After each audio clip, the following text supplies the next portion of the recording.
ইসলামী ছাত্র শিবিরের সাবেক কেন্দ্রীয় সভাপতি দেলোয়ার ভাই, ওনাকে মিরপুর থানার ওসি সালাউদ্দিন, যে পরবর্তীতে হলি আর্টিজানের হামলায় নিহত হয়েছে, তার উপর বোমা মেরেছে কারা সেদিনের হামলায় আমরা জানি না।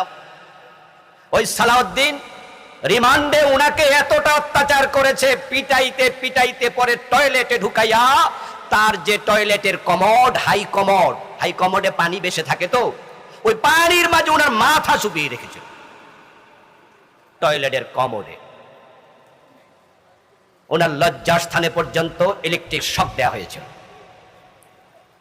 পার্সোনালি আমি কত দোয়া দেলোয়ার ভাইয়ের জন্য করেছি, হিসাব নাই, কতদিন করেছি, এখনো করি।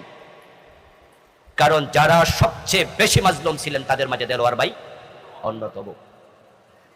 উনি তখন অবিবাহিত ছিলেন যখন তিনি মাজলুম। বের হওয়ার কয়েক মাস পরে উনি বিয়ে করেন। যখন শুনেছি উনার গুপ্তাঙ্গে ইলেকট্রিক শক দেওয়া হয়েছে, তখন আল্লাহর কাছে বলেছিলাম, আল্লাহ, আমার ভাইটি বুঝি আর বিয়েও করতে পারবে না, বেঁচে থাকলেও তাকে জীবন মৃত অবস্থায় বেঁচে থাকতে হবে, তার জিম্মাদারি আল্লাহ তোমাকে দিলাম। যেই লোকটি জুলুম করেছে, ঈদের আগে রমাদান মাসে হলি আর্টিজান হামলা হয়েছিল, তার সন্তানদেরকে নিয়ে ঈদ করতে পারে নাই। হলি আর্টিজানের ঘটনা ঘটছে গুলশানে, আর ওসি সালাউদ্দিন ছিল মিরপুরে। ওই গুলশান থানার ওসি মরে না, মিরপুর থানার ওসি সেখানে যায় কেন, সেখানে মরে কেন? ইন্নাহু লা ইউফলিহুজ জালিমিন, আল্লাহ জালেমদেরকে ছেড়ে দেয় না। হতে পারে শুধু দেলোয়ার ভাইয়ের বদদোয়ায় আল্লাহ তাকে সন্তানদেরকে নিয়ে ঈদ করতে দেয়নি, এর আগে গজব দিয়ে শেষ করে দিয়েছে।